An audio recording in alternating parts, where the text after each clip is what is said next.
Welcome to Uncomfortable, conversations about culture and Christianity. My name is Eric, and today I'm joined by Alex. Glad to be here. And Minister Mark Ashton. What's up? Hey, what's up? Indeed. This is a special episode. I mean, not that all of our episodes aren't special, to their own right. But this one's particularly special because this is our question mark episode. We asked people online to send in their questions. Mark, you have a passion and a gift for stump the chump type of situations. You like to kind of be nimble on your feet and answer these tough questions. And this is also kind of maybe a teaser for what's to come on our YouTube channel. If you're watching this on YouTube right now, or if you're not familiar with our YouTube channel, go subscribe at CCC Omaha. We're going to be releasing next month. Mark's going to start releasing a series of educational teaching videos that can help answer some of these really tough questions that come into the church and that are facing society today. Yeah, and we got a cool toy to be working with those as well that I think is going to be absolutely neon level remarkable. So many puns right there. Very fun. We know about that, others don't. So that's just whetting their appetite. Now they're going to have to come back and find out. So that should be next month, January sometime. You can look forward to those videos showing up. But without any further ado, we have the return of the boot. And if people are not watching, if you're just listening, this is a silver boot that is... It was gifted to me from a small group many years ago as a white elephant gift, and I thought I'd make use of it. Yeah. So we use it as anytime we have questions. We want them to be random. All right, so I'm gonna do the honors of the first one. Okay. And then I will reach in here and I'll shuffle them around, and hopefully, it's always nice to start with a lighter question, but with this, there's no telling what the first one will be. So no softballs. No, this could be. You can tell if it's there's some long ones, so you can tell by the size of paper if it's really long. But good job telling him before he pulled it out. Yeah, I know. Here we go. That seems like a short one, but that doesn't always mean it's easy. What would it look like to love the Lord with all your strength? Now, you two, I know you both belong to Tap Into Fitness. We do. So I'm assuming you know what it's like to do a lot of things with all your strength, but I'm not sure that that's what this question's getting at. And are those all caps on strength? Yeah. Okay. Yeah, all caps. All your strength. Well, for those folks who are not as familiar with the passage, going all the way back to Deuteronomy, it talks about from the Old Testament that's one of the things we're supposed to do, love God with all of our heart and mind and strength. If you go to the New Testament, there's a fourth one that's added, heart, mind, soul, and strength. And these are just four aspects of what it means to be a human being. I mean, you've got your thought life, you've got your emotional life, you got your spiritual life, and then you have your physical life.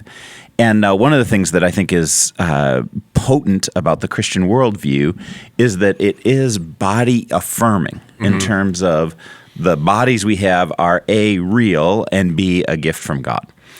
You'll have some ancient religions like Gnosticism, for example, that would say that the body is evil and the spirit is good. It drives that dichotomy between the two, so the rejection of the body is actually a good thing. And there have been people who have gone through periods of or lifetimes of self-denial with their body, oftentimes trying to be spiritual about it. But this is not what the Bible talks about. It talks about loving God with all your heart, soul, mind, and strength. This is, this thing is the vessel, it's the boot, if you will, within which not only is our soul contained, but the very Spirit of God comes to take up residence inside of us. So the way that we respect God by our physical being is really, really important. And I think most people realize that there are dynamic connections between your spiritual life, your physical life, your emotional life, your thought life. All those things are intertwined. And if one of them is off, it affects all of the others that are related to it. So I think it was mostly a way of not dichotomizing, but saying your whole being, everything about you matters, including your body itself. I don't think it's an excuse to become a fitness nut, although I'm not opposed to that at all. I don't think that it's a command of Scripture from there. It's just, man, we got to respect the gifts that God has given us and use ourselves as a whole person. Yeah. I'd say between that and Philippians 4:13, though, those are some of athletes, favorites. If you're likely to find like a bumper sticker on, somebody who's a fitness nut, like car, it'd probably be, or the verse. If they're going to put a verse on the back of their shirt to represent them, it's probably going to have something to do with loving the Lord your God with all your strength in all caps. And so strength in all caps. So we're to believe. Well, and Philippians 4:13, of course, is you can do all things through Christ who gives me strength, including 130 push-ups. So Craig Rochelle, Stephen Furtick, That's how they're they've gotten serving so the Lord jacked. with all their strength because we can see it through they embody it. their biceps. Yep. All right. Well, Alex, the boot. All right, the goes boot. on to you. The boot is ready. All right. Okay, so this goes back to last week. Mark, we had a conversation about prosperity gospel a little bit. So it says last week the group talked about the prosperity gospel, but didn't give any specifics on false teachers to stay away from. Yeah. Is there a list you would recommend to stay away from? Yeah. I think that it's okay for us to list people that are false teachers and let people know these are some good names of people that I would generally avoid. Kenneth Copeland, Kenneth Hagin, Creflo Dollar, Benny Hinn would be some of the names that would be kind of the headliners of the prosperity gospel movement. There's a number of people who dance around the edges of that I'm not going to name because, I think that they're people who are just a few degrees off rather than being, wholly bought into that movement. And boy, I want to have grace for people that are a few degrees off because there's probably some things that I'm a few degrees off on, and I would love to receive that grace in return. But there's some people who are on the extreme and have clearly been seen abusing the Bible in order to create personal gain. Those are the people that we should be watching out for in particular and make sure we're not giving ourselves to. Yeah, and there's like a whole culture now. I mean, there's a show, this is not an endorsement, but a show called Righteous Gemstones, which is essentially making fun of like this whole culture in a church, which is like prosperity gospel. I'm assuming you haven't seen it because it's not. It, no. I'm getting a blank look. Yeah, but it's so more and more people are taking awareness, I think, culturally in the world of this kind of stuff and seeing that. I am curious.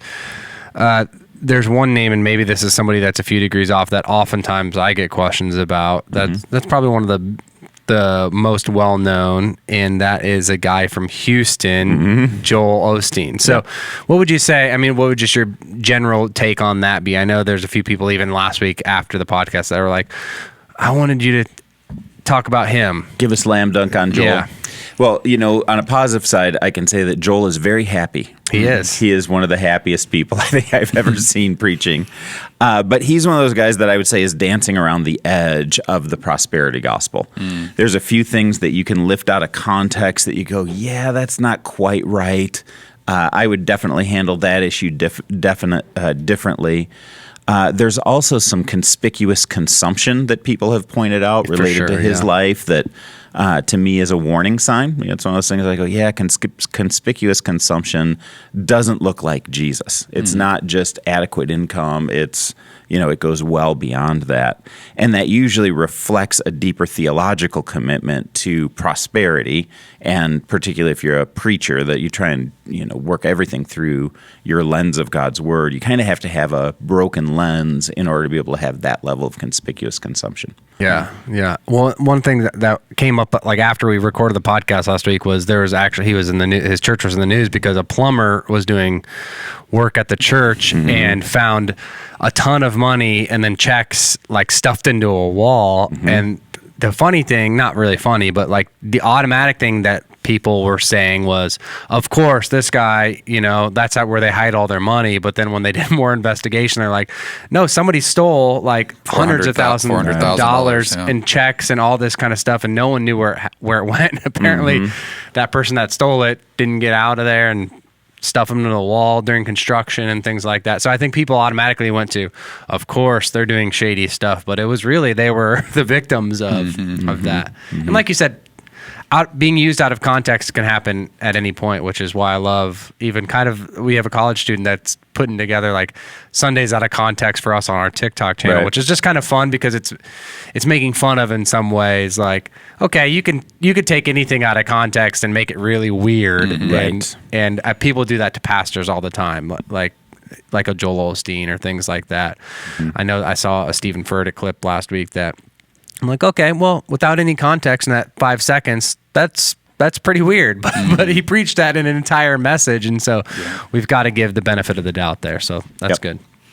All right. All right, You Mark. get the boot. It's your I turn. get to pull from the boot. I kind of like this. It's a Yeah. little bit of a role reversal we got going on here. Yeah, and Alex It's got a has to spur answer the also. question, right? That's Is right. that how it works? No, it's not.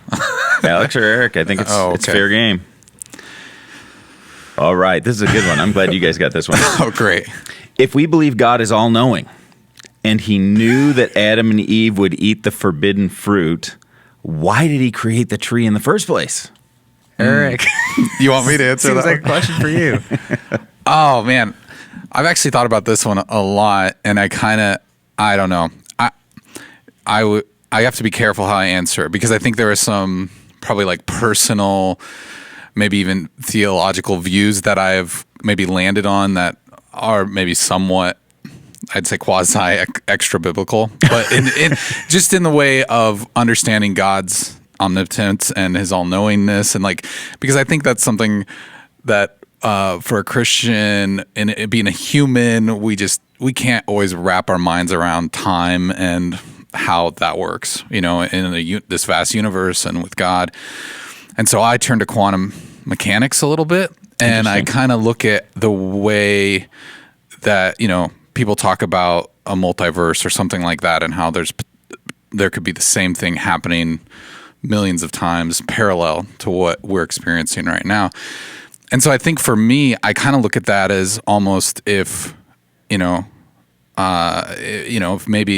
God is all knowing, but he doesn't know exactly which choice you're going to make. So he sees it kind of all laid out, and he knows, hey, Eric could go to work today. He could stay home. He could do this. His car might not start. It might start. It could.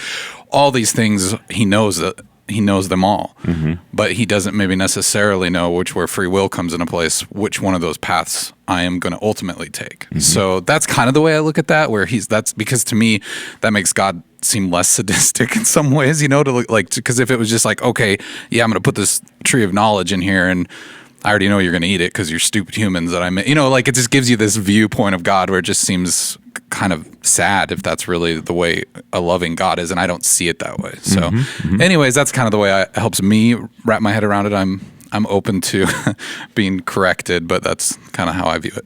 Beautiful. I'd love to hear what Alex says.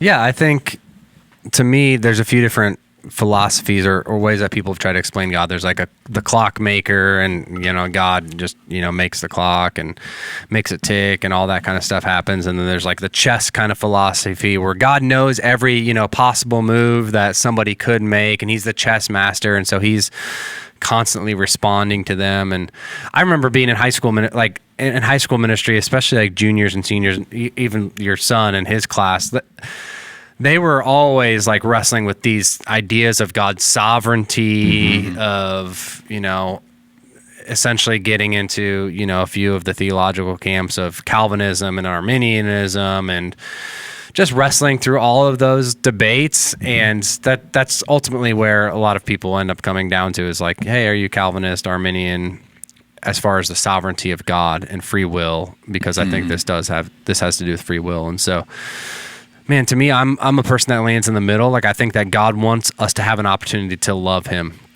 And by creating us as people in his image, good people in his image with choice and freedom, he wanted to give that opportunity. God wasn't interested in making robots. God wasn't interested in getting people to just do what he said, because at that point, without the choice of love, there would be no love. Without a choice to make good or evil, there was no chance at God choosing. And as a parent, for me, that freaks me out sometimes, because I'm like, there's no guarantee my kids love me. No matter how much I put into parenting them, no matter how much I give them and I want to raise them right, there's this fear that like they could reject that one day, that they could, get into drugs, alcohol, get into a bad relationship. And because of the manipulation that happens from that they'll be so deceived that they begin to reject one of the best things in their life, their parent, one of the people that helped them the most. And we see this in ministry.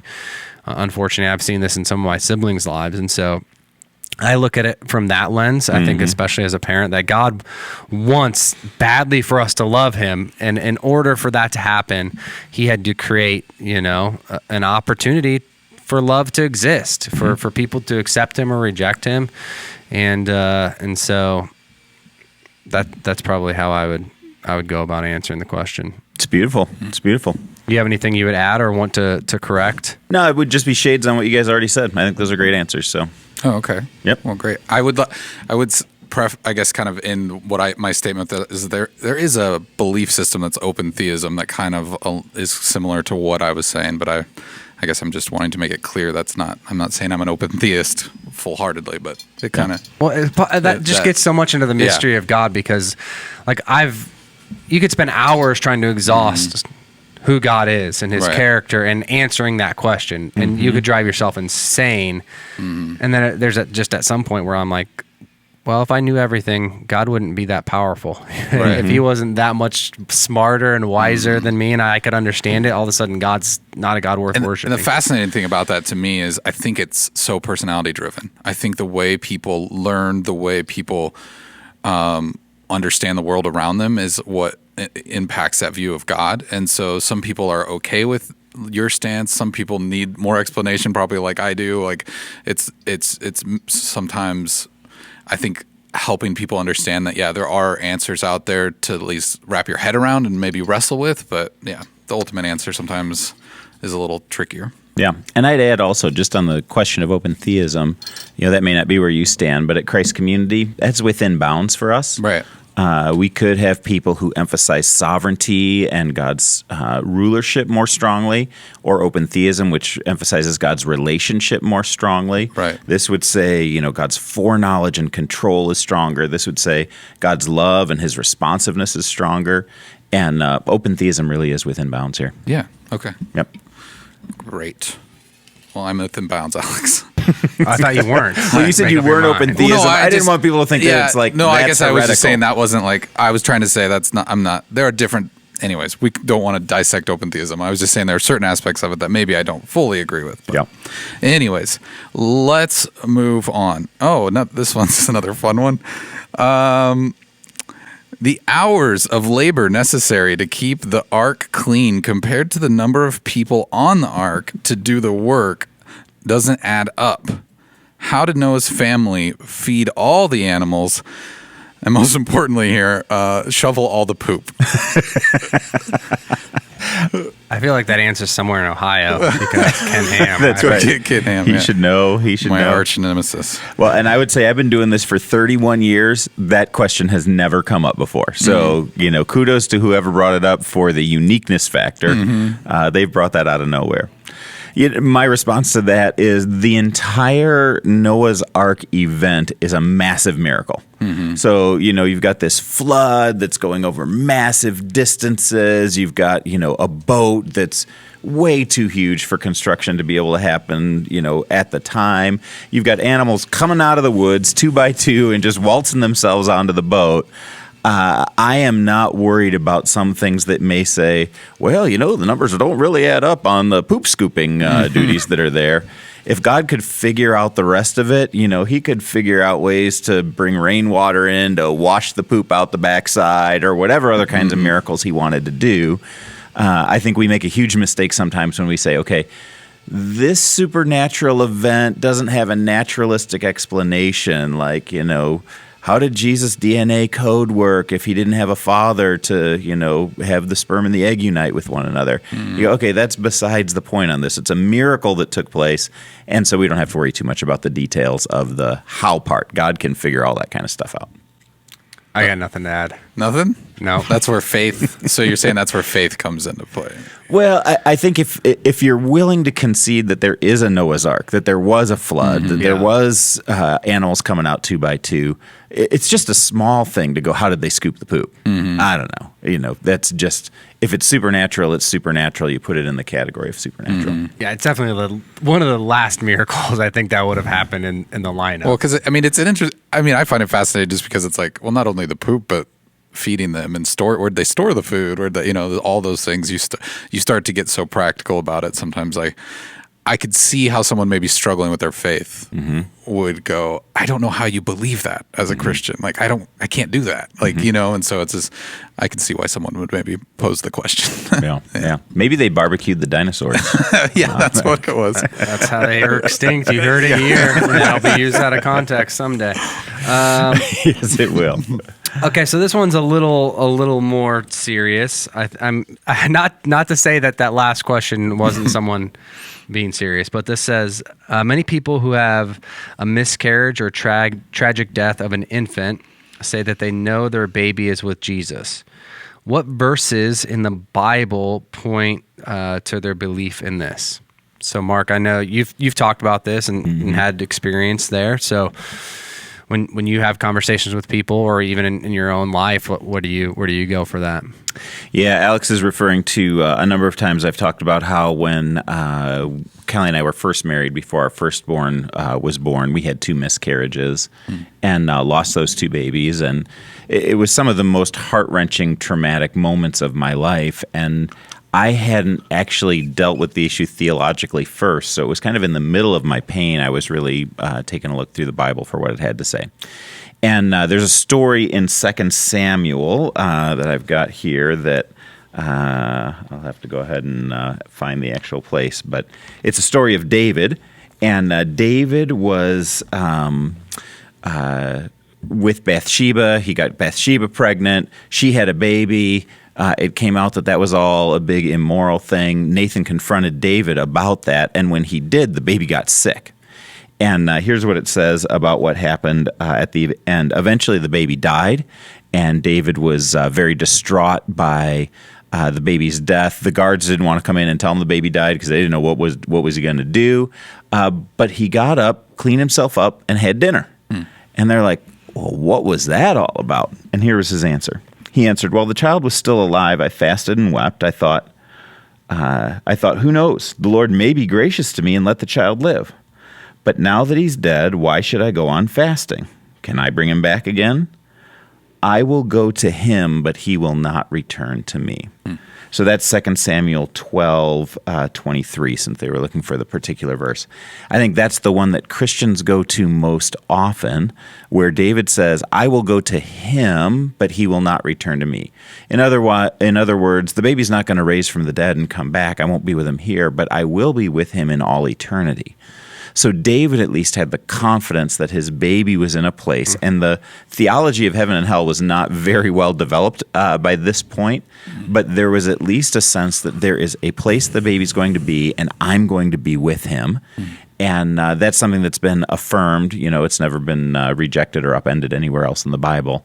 And I'd say that's the number one verse people go to related to that. That's helpful. By the way, we named our kids, and we have confidence that Simeon and Adelia, our first 2, are going to be in heaven. We get to meet them and hang out with them and talk to them. That's something that's given us a lot of hope and comfort. And if there's folks out there that have had miscarriages, I would encourage you to do that. Give your kids names and look forward to meeting them in heaven one day. Yeah, I totally agree. That happened with us as well with our last child, but we lost. It was a twin. And so, yeah, we've talked about that process, and it's healing even for our kids to, like, we named the baby, and we talk about that at the dinner table. And we don't know the gender or sex or anything like that, but for our kids, it's just like one of those things where, they talk about it. We do sometimes, and it becomes taboo, but there's times where, like, they're like, well, we have, 4 siblings, each of them says. And I'm like, okay, we got to be careful we're saying that too, right. too, because then I don't want people to think weird things about us. But yeah, I think, like you said, it's healing. It's good for families. And so it is really good. All right, Mark's at the boot here. All right. Dun, dun, dun, dun. It says... Oh, okay. So related subject here for you guys. If Christians believe miscarried babies go to heaven... Wow, what are the odds that you pulled that one out? No kidding. Nice. Then why are Christians opposed to abortion? Wow. Alex, you got this one right. Yeah, I mean, I don't think Christians are opposed to abortion. I'm just trying to wrap my mind around that question and answer it well and with grace. I mean, because I think Christians don't like murder, so I wouldn't go around murdering someone who at any level because I was going to get them to heaven quicker. There's dignity and sanctity in life that God has given us, and God is the one that's supposed to be the author of life and the one who's supposed to number our days and things like that. And so I think when we interject ourselves and play God in that role, then that becomes, I would say, a pretty dangerous thing. And so do we believe in the sovereignty of God that, yes, he is good and a sinless baby would go be in his presence? Yes. But that doesn't give us the right to go and have genocide just because we're trying to get more people to heaven. I mean, that sounds like a terrible evangelistic, outreach program. Yeah.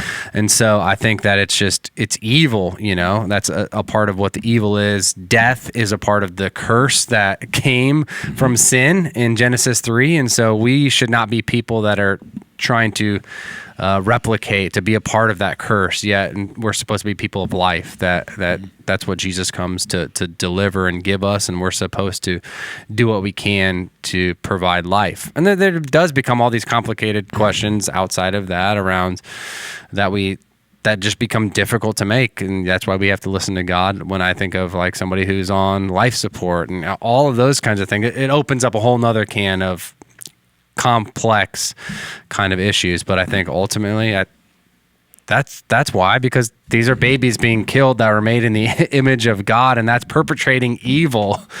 And so we can celebrate in some ways that's where they ultimately are, but I think we're missing so much of getting to experience them now. And because heaven's not just a distant place in the future either. We are part of the kingdom now. We get to live in the kingdom of heaven now. There's an overlapping taking place now. And so it's not just shooting them up to the clouds somewhere, my kids get to, when they say yes to Jesus, live and taste and be a part of heaven now as well. And so, that's super.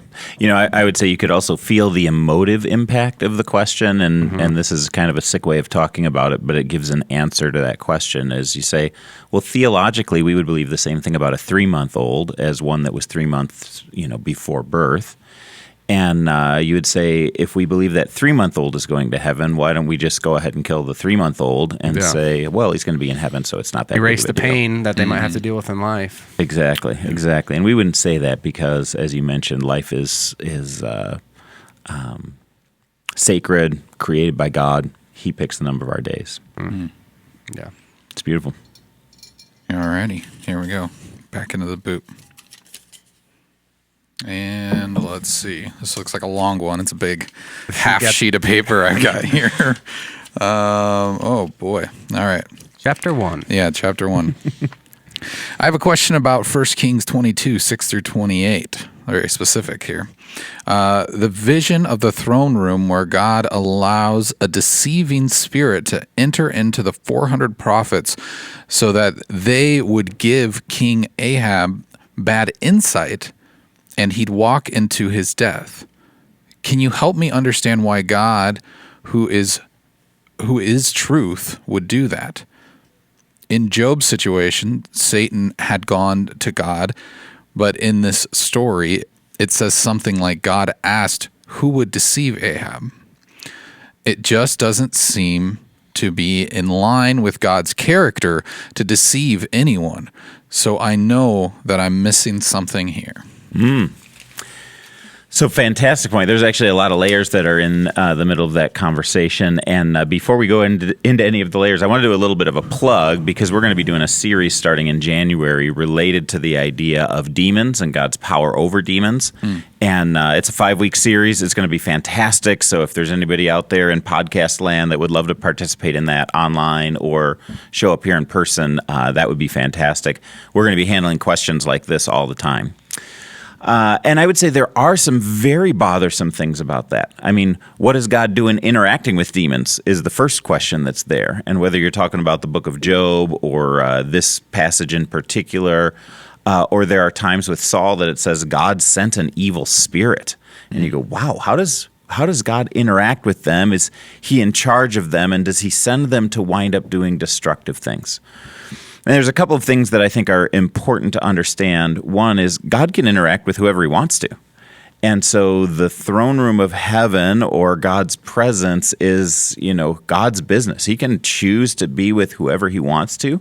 And so by his grace, he can interact with any created being that there is in the entire universe.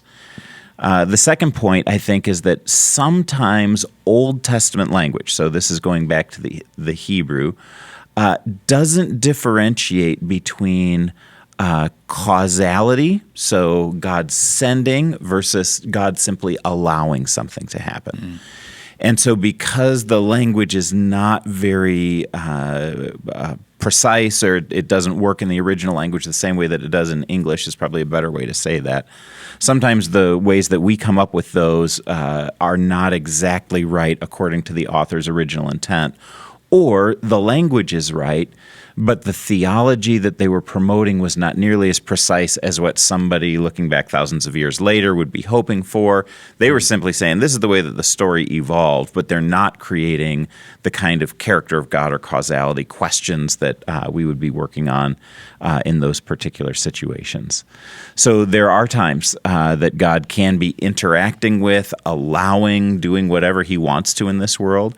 There are also times that God would send calamity, and there would be destructive things that would happen at the hands of God.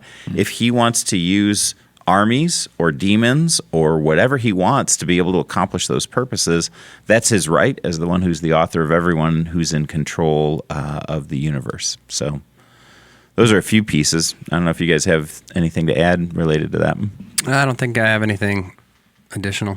All right. I think you summed it up pretty well. Yeah, I think I'll just say as sometimes we see God as a kindly grandfather, and we go, man, the kindly grandfather that I imagine wouldn't do that. Yeah. But we have to realize he's not just a kindly grandfather. He is kind and benevolent and so forth, but he's also a roaring lion. He's the sovereign God of the universe, and he can do anything that he wants to in his goodness or in his wrath. And we need to realize that there's kind of an awesome perspective behind God that is uncontrollable and not tame. And sometimes our desire for God to be predictable actually gives us a smaller God than really exists out there. And I think overwhelmingly in the narrative of Scripture, God is a rescuer. God is not a bringer of calamity or evil. He is a God that is rescuing, and a lot of times the calamity and evil really is a result of people's decisions that they brought upon themselves, and God is continuing to be gracious. So I think the characteristic of being gracious is way bigger in in the purview of who God's character is than one who he doesn't enjoy, I think, bringing destruction. Like, I don't think that's a part of what he loves. So. That's right. Next question. You mentioned in your message that you don't think you'll be the pastor of CCC for the next 40 years. So not till you're like 90. No, what? 93. 93. Yeah. Okay. I think people are generally glad about that. Yeah. There is an end date. There is You're going to retire shelf life at on some pastors. point in your life. You've been amazing at leading this church. But how do you sense what's next? How do you advise others to process that for themselves? So I don't know if this is necessarily just about you or if they're sensing something next in their life, and how do you just begin to process? And I mean, I think making that decision, I'm not going to be here for 40 years isn't, that's a pretty hopefully that's generic obvious. statement. Yeah. Yeah. Mm-hmm. Mm-hmm. Yeah. There comes a point at which you slow down and you really should hand over the reins. Yeah. Yeah. So if it's a generic question, let's assume that it's a generic question about determining God's will for your life. I've loved the stuff that we've been doing with experiencing God, knowing that God is already has a master plan where he's at work in the universe. He's trying to include you into that. And then that God speaks. That he speaks through Bible, prayer, circumstances. What was the fourth one? You preached that sermon. Bible, prayer, circumstances, the church. And the church. And I think we would add a couple of things to that. Dreams, audible voices. Sometimes he applies pressure to us in ways that, we just can't resist the direction that he's moving us into. And I think it's critical for us to walk with God in a dynamic way where we're constantly listening to his voice. Now, my philosophy personally has been, I'm just going to do the very best to do the thing that God has called me to now and not worry a whole lot about what God's going to call me to next. I'll trust that God will make it clear at the time when it comes.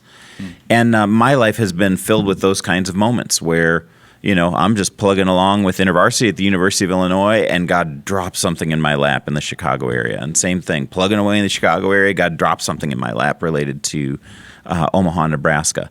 It wasn't the kind of thing where I said, I feel like I need to push the course of my life in a particular direction. I thought, I heard from God 7 years ago. This is what I'm supposed to be doing. So I'm going to just keep on doing this until God interrupts and shows me something new. And so when he does, I'll be ready to roll. I've been confident that he's been leading my life up to this point. And I think in general, that's a good perspective for people to have, to say, if I know what God has called me to now, I'm going to do the best in my vocation, the best in my family, the best in my neighborhood that I possibly can, and trust that God will interrupt when it's time for me to have the next call. I think, to me, like we've just seen a coaching carousel in college sports in the last few weeks, and it just made me think, maybe there is this. A lot of times they'll go back and show an interview of somebody that's like, I have no intention 2 weeks, ago of moving, and then all of a sudden that person's there. And a lot of times I'm like, I want to give that person grace. There's so many different moving pieces inside of those things that maybe that person really had no intentions, and then they lost some or there's a lot of other dominoes that I think have to go into those decisions, the circumstances that are provided, that sometimes we just assume that people are constantly vindictive or planning out their next move or all of those types of things. And like, that's been my experience too, is like, I haven't gone searching, for a lot of things in life, and God's been kind and gracious. And I'm like, that's clear. And then I use the Bible, and I use church, and I use prayer and community and circumstances together to decide, yeah, God's being clear here. So you get the boot now. Yeah.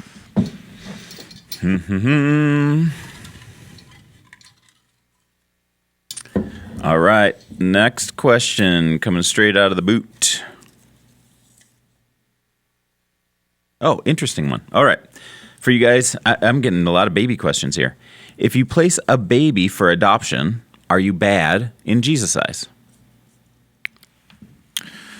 Eric. Oh, I'm going to answer this one? Wow. I think some of this conversation goes back to miscarriage and abortion, what we talked about there. I think God would choose life for that baby no matter what. And if you are not in the position to give that baby a happy, safe, healthy life, then I would think that would be a God-honoring decision in that moment. I'm not to say that a person might not have regrets later in their life because of that choice, but I think that is a lesser regret than the other alternative. Yeah, I've got siblings that have been adopted, and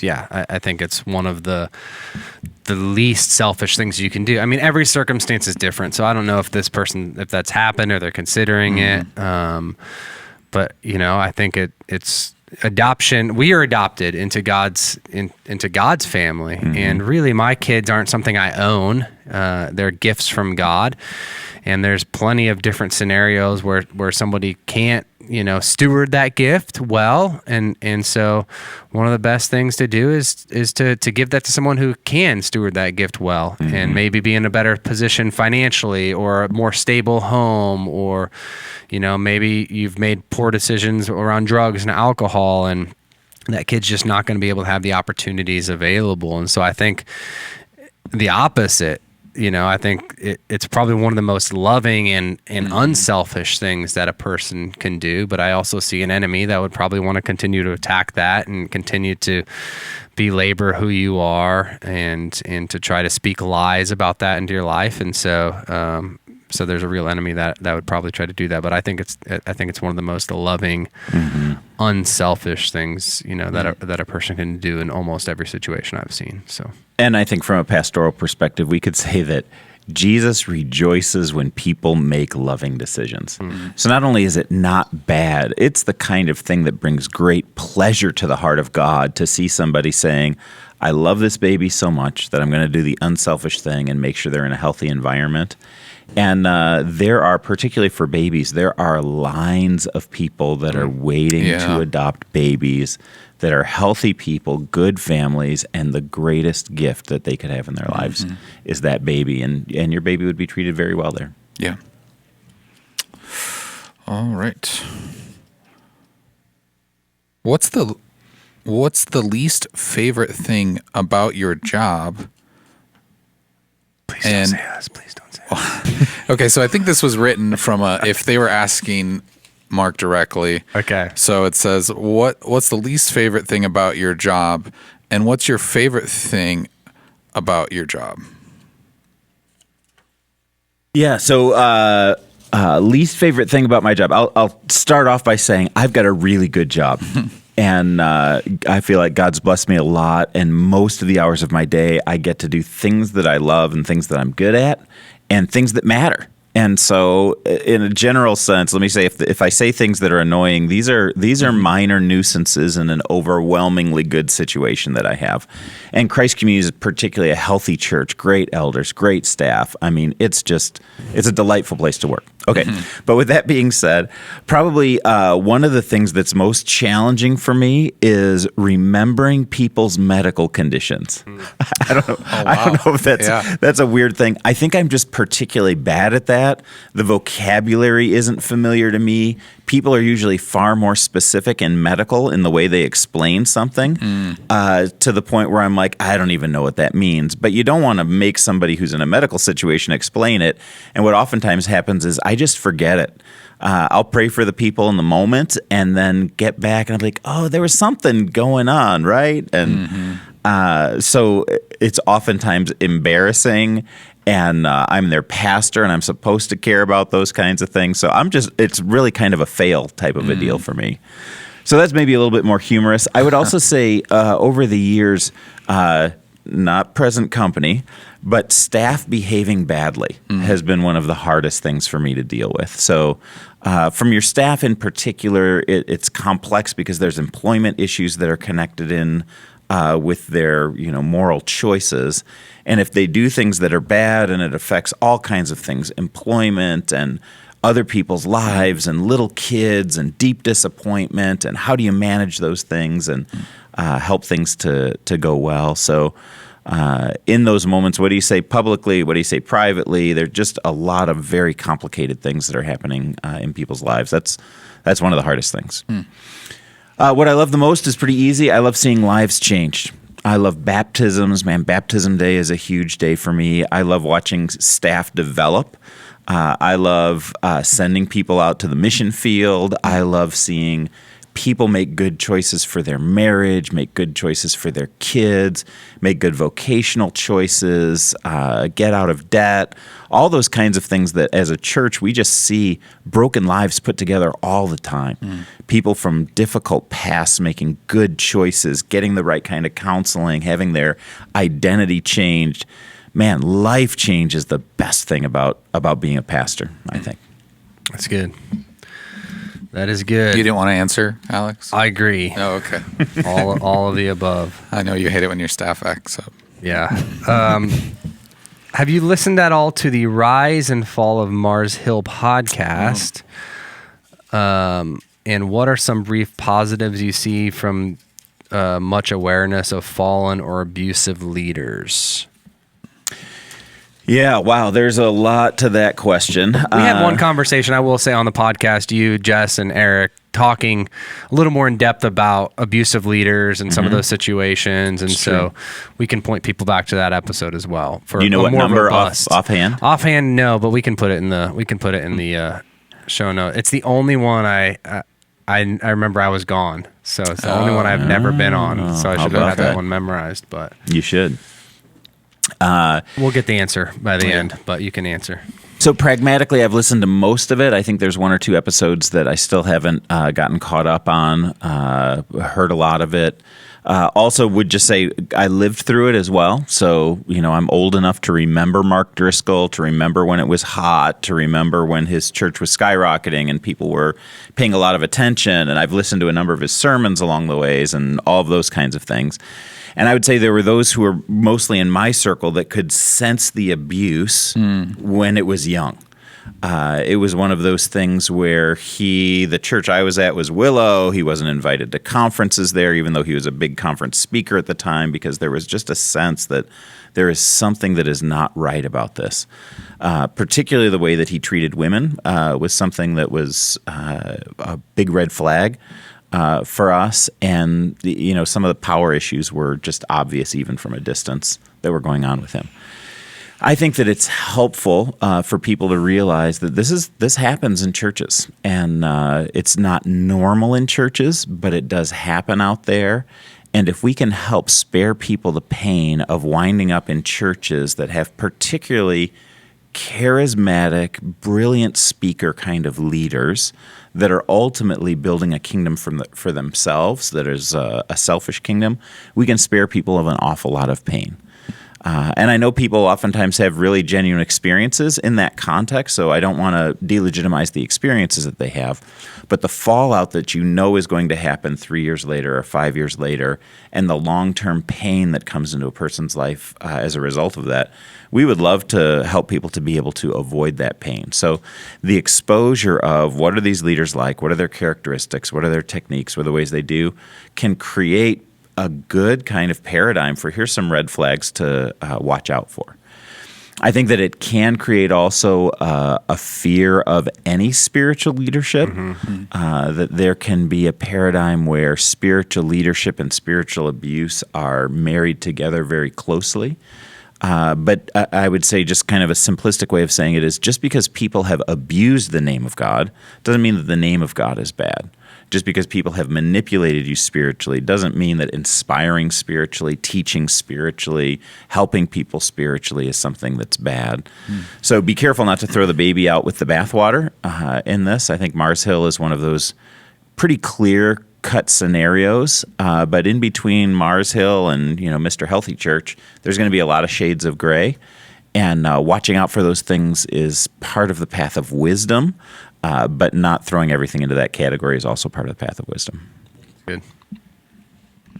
Nothing to add?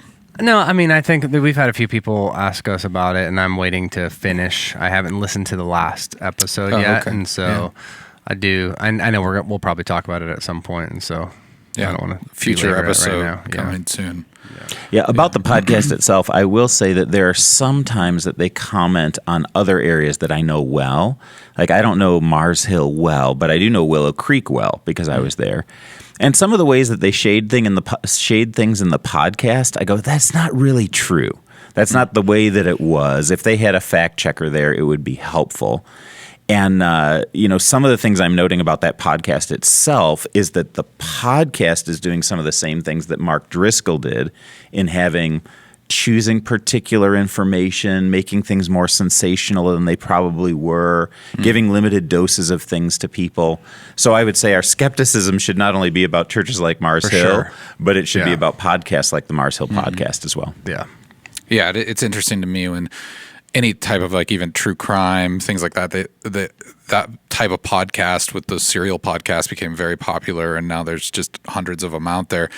And whenever you're taking a real life experience and turning that into entertainment, there's always, the temptation to sensationalize it for the entertainment factor. And I have listened to it all.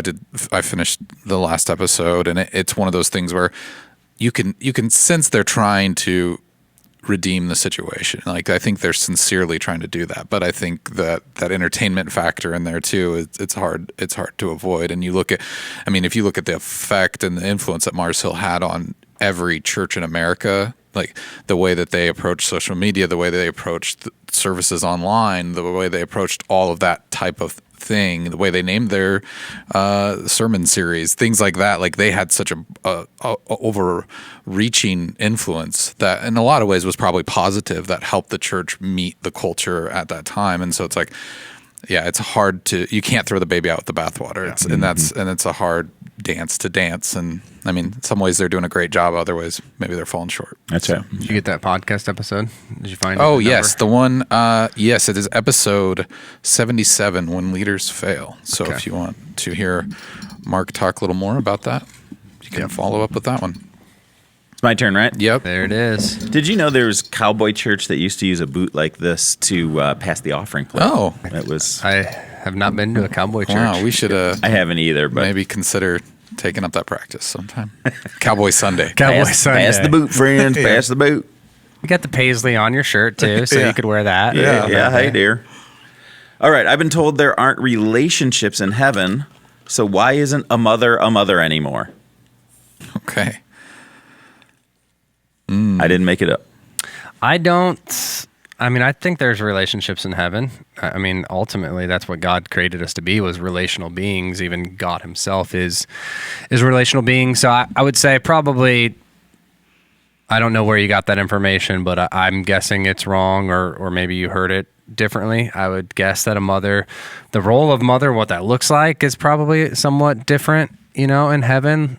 I don't know that me and my wife are going to be raising our kids at that point in the same kind of capacity, but I think being a mother is a part of being made in God's image. Mm-hmm. And so I think that I don't know who taught you that, but maybe you heard it wrong, or I think it's just poor information. No, because I think sometimes there's teachings where people have said, well, there isn't going to be husband and wife, and there isn't going to be, so I'm wondering if they're kind of taking some of that information from that, or people are like, well, there aren't going to be pets in heaven, or are there going to be pets in heaven, and different things like that. And I guess speaking from personal experience, I'm always really cautious what I tell, especially someone who's struggling with the idea of heaven, like what heaven is going to be, because we have some information that we can draw from, but I think there's a lot of mystery there, and there's a lot of unknown. And I think if someone thinking they're going to see their dog or their cat in heaven helps them stay down the straight and narrow path, then it's probably not a bad thing to let them think that, so, because who am I to say, Yeah, I think oftentimes the place that people might get this idea is from the story that's in the Gospels with Jesus, where the Pharisees come to Jesus and they say, hey, there's a guy who has a wife and he's got 6 brothers and he dies, and then the younger brother marries the wife, and then the younger brother who's married to the woman in heaven. And Jesus is basically saying, silly Pharisees, don't you know there's not going to be marriage and being given in marriage in heaven? So, a person could conclude that if there's not marriage in heaven, then, is there relationship in heaven? And the idea of no marriage in heaven is really bad news for some people and really good news for other people. Kind of depends on what your marriage is like here on planet Earth. But I think what God is saying, or what Jesus is saying in that, is that what's happening in heaven is so transcendently good that the categories that we have for it here on planet Earth are not enough to be able to contain it. So when we think about what our bodies are like, our bodies are going to be dimensionally different. When we think about what relationships are like, relationships are going to be dimensionally different. When we think about what pets are like, pets are going to be dimensionally different.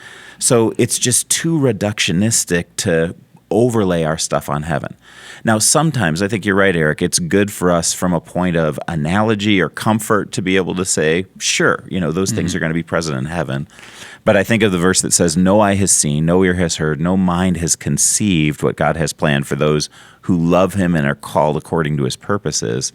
That everything we see in the Bible related to the trajectory of what heaven's going to look like is just a shadow of the real reality. It's just an analogy. It's just God saying, how do I speak to these limited human brains about this unlimited next level experience.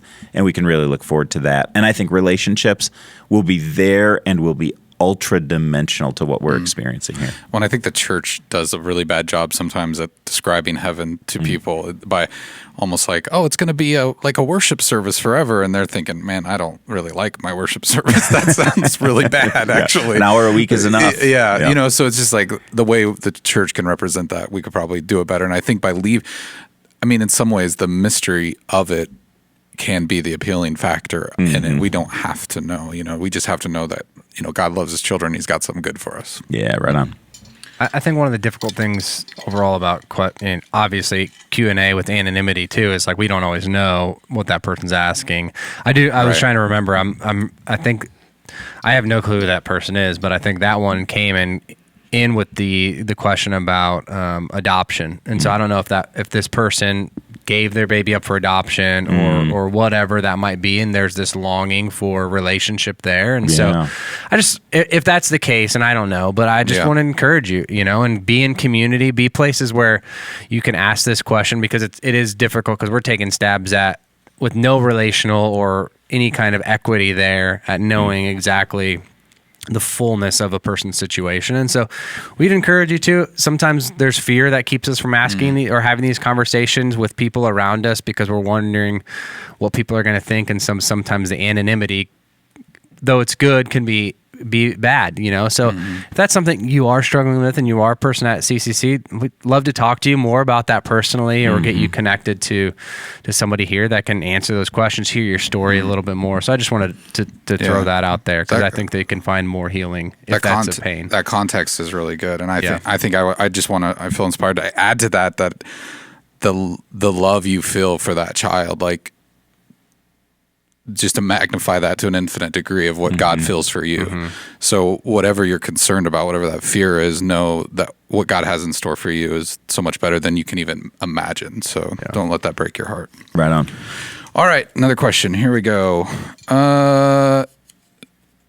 Since we now have the Holy Spirit as New Testament believers, how likely is it God's voice is audible? I have a close Christian friend who claims she has heard the audible voice of God. Yeah, a brief answer to that is I think that it's unusual, but not impossible. So for me, I would say I've never heard the audible voice of God. I have sensed his promptings internally in crystal clear ways, but it wasn't something that was coming in through my ears. And I know that that's kind of the normal condition of most Christians I know. Although I have known a few, like this person's friend, who say, no, I actually heard the audible voice of God, and I trust them and believe that was a real experience for them. So I would say it's unusual, but possible. God uses a lot of ways to speak, and that's one of the more low percentage ways. Yeah, and I think a lot of times when we use words like heard from God or I hear God, we automatically add audible to that. It's just, you hear the word, I heard something. And when you hear that word, you're like, I heard something. And as I've been blessed to get to know a lot more people at CCC in the deaf community, like those people have never heard anything audibly, but they hear from God, right. And more than me sometimes, because I'm so distracted by the audible stuff happening in my life. So I think sometimes we overlay what that means to hear the voice of God, or someone just goes out and say, I heard God, and that perpetuates this idea of why am I not hearing God? And because like you, I've never heard an audible voice, but I've definitely heard from God. And so, well, and preachers will preach conversations with God too. So God, I'm all like, and then God's like, and then I'm like, and it can leave people sitting in the church confused. Okay, did you really say that? Did he really talk back to you? Or is this just kind of, you're talking about your emotive responses to God? Well, even in the past, I've heard of examples of presidents in the history saying that God told them to do something. And it's like, well, then this adds this whole new layer of complexity to what's going on in our world. And, thinking about a pastor, and we talked a little bit about spiritual abuse. And I think that's that thing where if someone's telling you that they heard God's voice, like make sure you go through the checks and balances, talk to other believers in your community, talk to your pastor, see if what they're hearing from God aligns before you just I mean, you can love your friend, but you don't have to take what they're saying 100% right away out the gate. Especially if it's God told me you should. Yeah. That's a danger sign right there. Mm-hmm. That's how I got my wife. Just totally kidding. Totally kidding. Final countdown. I think we're in the last 3, so cue the music. The final countdown. We don't All have right. the rights to that, sorry. Christians often use the argument that God intended for marriage to be between one man and one woman when asked about gay marriage. However, in the Old Testament, there are several examples of men taking more than one wife. You mentioned one earlier, or at least cheating on his wife, but he had more than one wife, which is polygamy. I don't believe that there's any discussion about how wrong this is or commands from God not to practice this. Why is that? Great question. And of course, your example is absolutely right. David had 7 wives. Yep. His son Solomon took that to a whole new level with 300 wives and 600 concubines or something like that. You have Abraham, who had a wife and his servant Hagar. You have Jacob, who had 2 wives and 2 servants, and those gave birth to 12 tribes of Israel. So it's not just a little bit in the Bible. You see a lot of polygamy that's happening in the Bible. And it can lead some people, and I've actually had sit-down conversations with some people who are in this camp who would say, well, it's biblical, therefore it's in bounds. I should be able to do that.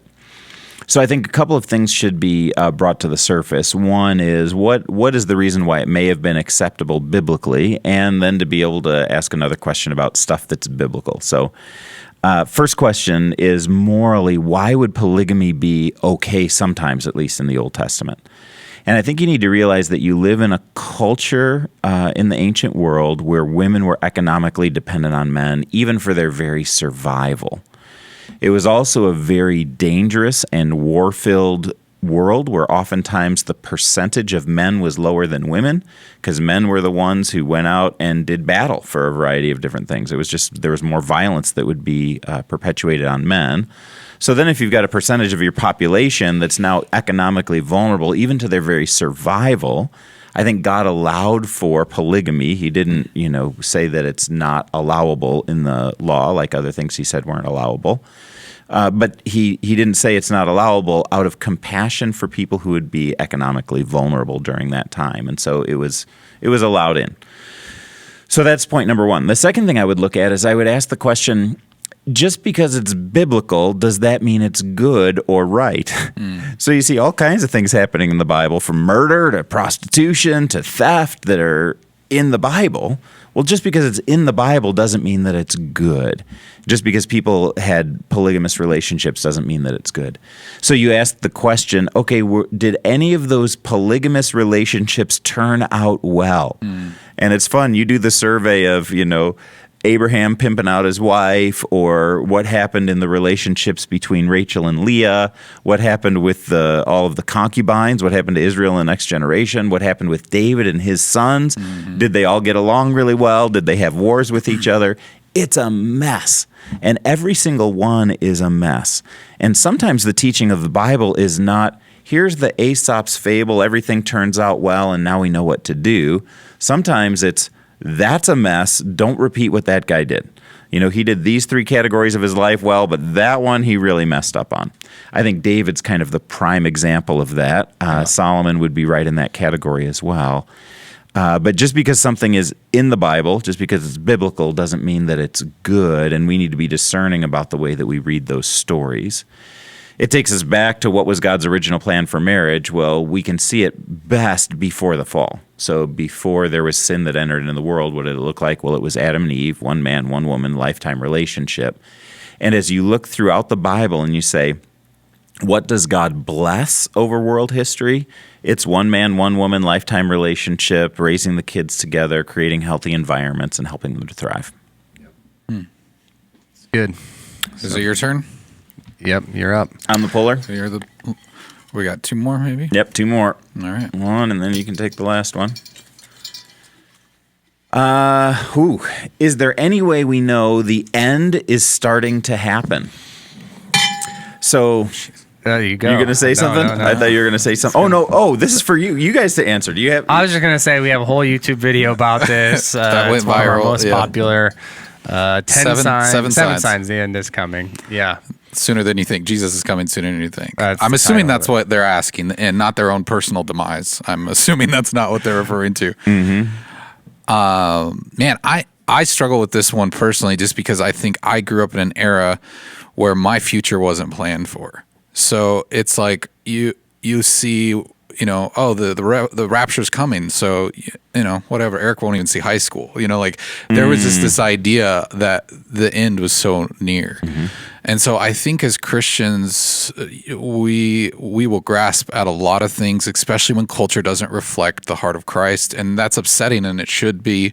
And that's a righteous thing. But I also think that sometimes we've been told that we are going to be persecuted so much that we almost want to, fulfill the prophecy ourselves and start to believe things are always pointing towards the end. And sometimes I don't know how beneficial that is, other than to, hey, have your ducks in a row. Why do you want to play that game? Like, to me, I don't understand. If it happens tomorrow, be ready. If it doesn't happen for 1,000 years, okay. Like it ultimately, our walk on earth and what we are here to do, it doesn't matter as long as we're, walking with Christ, and, we are fulfilling the great commandment, and we're witnessing to others, and we're sharing the faith and loving others well. I think that's important. But a lot of times, looking to the end, I don't know. I mean, sure, there are signs, and I think we can look at Revelation and try our best to understand it. But I don't know. I struggle with that personally. Good. Yeah. I would say it is. So the end has started to happen. And so we can look at, obviously signs. I mean, Jesus told us he was going to return when he ascended back into heaven. So I think it began there, and it's been going on since. And then we've had more, signs that God's given. We've got a book of Revelation, which we did an entire series on, which there's some signs that are pretty clearly given when there's. So I think that Matthew, at the end of Matthew, talks about, Jesus coming back and prepare a place, and that he's gone to prepare a place for us. And so I think it's going to happen. It is starting to happen. I think the devil is in the details and some of that, where I think people get lost, and it gets complex because we start to make, I think there's things like 666 that have been a big deal made of, the mark of the beast, things like that, where if consistently everything is like, I'm searching for the end, and I guess my bigger issue is a lot of people that seem to be deeply infatuated with this are like not actually living the kingdom that God's invited them to live right now, and being bringers of the kingdom that God's invited us to bring right now. And so I've just found, even I was having a conversation with someone after our Revelation series, and this guy was like, you've got to talk to my wife. We're having you guys over for dinner, because she's just like always on these sites, and she's just searching for the end in everything. Wow. And so I've kind of got that taste in my mouth of it's coming. We're supposed to live our lives as bringers of the kingdom right now, to earth as it is in heaven. But I think there's a lot of places in scripture that we can begin to look and make speculations of, is this that? And you can get into a whole danger of doing that. And so, but I know you've done a lot better job of explaining this. Like we did say, honestly, in that 7 signs video, they give some clarity that, hey, this could be that. But what would you like to add in a quick? Yeah, without going 21 minutes that the 7 signs video took. Yeah, if you want to look at that, that's helpful. And some of the things just quickly that are in there are things like the fact that Israel became a nation in 1948. And that's the first time it's happened for 2,500 years. So that's a clue that, if there is a literal fulfillment of what's going to happen with Israel, there has to be an Israel. This is the first time it's happened in a long time. Or there have been prophecies about the blooming of Israel. There's like 17 prophecies in the Old Testament about this. It's never happened from 500 BC until now, and we're seeing those kinds of things happen. So I think those are part of the 7 signs that Jesus is coming sooner than you think. But there's at least 2 things that people are looking for now that if they happen, a lot of people are going to say, that's a very big deal. So one of them comes from Daniel chapter 9, I believe it's verse 26. And that's the explanation of what's going to happen with the 77s. It's a long kind of explanation, but the key line that's in there is, he will make a covenant with the many and then the last of the 77s will begin. So most people would interpret that the last of the sevens is the end times, that's what's going to start. And the marker of what's going to, be the starting gun is he will make a covenant with the many. Well, he is a destructive figure. Many people parallel that with the Antichrist, and the many is thought to be Israel. So when you have a highly charismatic world figure that's creating treaties with Israel, when there's going to be a broad peace with Israel, then, hey, that could be the sign that the tribulation is kicking off. That's what many people think of. The other sign that people are looking for at this point is the building of the temple on the Temple Mount. And in order for the abomination of desolation to happen, which is supposed to happen 3.5 years into the tribulation, the Antichrist sets himself up in the temple. Now, some people think the temple is metaphorical in this case. Some people think that it's literal. For those who are on the literal side, they're saying, well, there has to be a temple before we can talk about the Antichrist setting himself up in the temple. But if the temple is built, it's kind of like Israel being formed. It's a necessary precursor for the tribulation to take place. Now, for those of you who know history and geography, the Temple Mount has this thing called the Dome of the Rock right in the middle of it, which is a Muslim holy place. And if there's ever the destruction of the Dome of the Rock, there's going to be mass chaos, world wars, all kinds of crazy stuff. So people have just written it off and said, it's probably not going to happen. There's some groups, I would say they're in the minority opinion on this, so, take it for what it's worth, just say that it's out there. They would say the Dome of the Rock is actually not in the place where the original temple was, and they line it up with the East Gate and say that it should be right here at this place. And there's a place on the Temple Mount that if you have a Jewish tour guide, they'll oftentimes say this is the place where the actual original temple was. So it's possible to be able to build both and not have to destroy the Dome of the Rock to be able to make it happen. In fact, there are Jewish people that are so hopeful for this that they've already created all of the elements that go inside the temple when it gets built. So if you go to the Jewish quarter in Israel and you go to that main section in the Jewish quarter, they've got on display the what's the seven? I'm losing the name for this. It's got 7 lights on it. Menorah. The menorah, thank you. Yeah, the menorah that goes in the temple is on display in the Jewish quarter, and they haven't even made it private. They're just totally public, that we are preparing for when it's time for us to be able to put the temple back in its rightful place on the Temple Mount. And when world events allow for that to be possible, a lot of people will say, well, that's a sign that Jesus is coming back again. So those are a couple things people are watching out for today.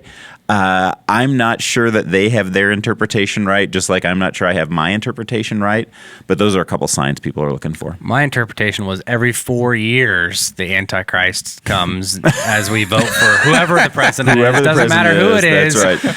It's guaranteed that they are the next name that's up for election for Antichrist. As a kid, I watched a lot of Jack Van Impe, and he I don't know if you're familiar with him, but he was a TV evangelist type guy, and he would talk about how the giant locusts in the Revelation were actually like Black Hawk helicopters and things like that. So it was just years and years and years we're looking for it, but man.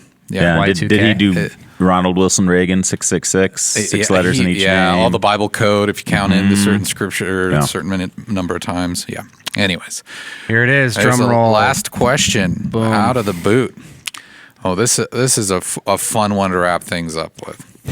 If you could sit down with anyone in the Old Testament and New Testament, I'm guessing, or New Testament, who would it be? Or maybe they want us to answer for both, besides Jesus, of course. So I guess we can try to make these brief, but we'll let everyone answer. I'll just go first, just to get it out of the way. Old Testament, I would think. I mean, after that question about the shoveling the poop and stuff, it's got to be Noah, because I don't know what they did now. All the how-tos. Yeah, how did you guys take care of all those animals? New Testament, I think it would be Judas. I would like to know what was going through his head and all that between selling Jesus out. Maybe I think sometimes we paint him as a villain so quickly that maybe we don't know the nuances of what was going on there. I'd love to hear his side of that story, and before he killed himself, what led him to that, other than just kind of what we have to guess from Scripture. That'd be fascinating to me. I wouldn't have guessed that. That's great. I will say, I think the Old Testament, I would say, and this is probably a question that's going to depend on the day, to be honest, but I think Elijah right now, that's the first one that came in my mind. I mean, he saw some wild things. I mean, the battle at Mount Carmel, I would have loved to like ask about that. Then what, like, put him running away from Jezebel after seeing that, and just how God ended up speaking. So he just has a fascinating story of highs and lows, and I think really the ebbs and flows of life. And so he'd probably have some, not that I can't read it in scripture, but some additional wisdom maybe that wasn't written down to share. The New Testament, I'm trying not to be generic by just shooting out. I feel like the second best or second most obvious answer is Paul, so I don't want to go there. I'm going to say John. I want to know how to get Jesus to love me more, since he is a guy that was convinced Jesus loved him the most. No, but John is probably one of my favorite gospels, and so he's just an interesting character. So I'm like, anybody that spent time with Jesus would be fun, but. And he lived the longest, he did. He saw the most too. Lived a long time. He had a lot of stories. That's today's answer. Mark that down. Tomorrow it'd probably be a little different. Yeah, I think same for me. Yeah, today's answer, I'll do the same kind of things. Today's answer, Nehemiah is one of the Old Testament characters I've always been fascinated with. He was a brilliant leader, and he was incredibly thoughtful, used by God to usher in an entirely new era from partway across the globe, from the citadel of Susa to rebuilding the walls in Jerusalem, and then coming back again and redoing things. I'd just love to get some of his leadership savvy. And then in the New Testament, one of my favorites is Philip. So Philip doesn't show up a ton, but in Acts chapter 8, his episode with the Ethiopian eunuch and the revival in Samaria, you have a sense that there's a ton that went on with his life that didn't get written down. And I'd just love to see how is the Holy Spirit poured out on this guy in all the stories that didn't make it into the Bible. Yeah. I'm changing my answer to John the Baptist, by the way. Oh, okay. I didn't listen to you because I was thinking, and I'm like, man, John the Baptist, that would be a guy to hang out with. Okay. It would be. Be wild. Is he as weird today as he was back then? Yeah. Or did he get less weird as he got thrown in prison and other? He would just be fascinating. I'd say it went the other way probably once. Well, and I guess there's parallel between him and Elijah, obviously. Yeah. So some people thought he was, the coming of that, and so. Well, again, I will tease Mark's up and coming series next month on YouTube. Maybe he will get into some of these other questions and answer them. You can look forward to that. He's going to, maybe even if you're watching this on YouTube now, go ahead and comment below this video with some of your questions, and maybe we'll get to those in future episodes of Question Mark. So appreciate your time being here with us today, Mark. It's so fun. Good to be with you guys. And if anyone has any other questions or concerns you'd like to reach out to us with, we'd love to hear from you. You can do that on social media at CCC Omaha, or you can send us an email to podcast@cccomaha.org. Until next time, we'll talk to you then.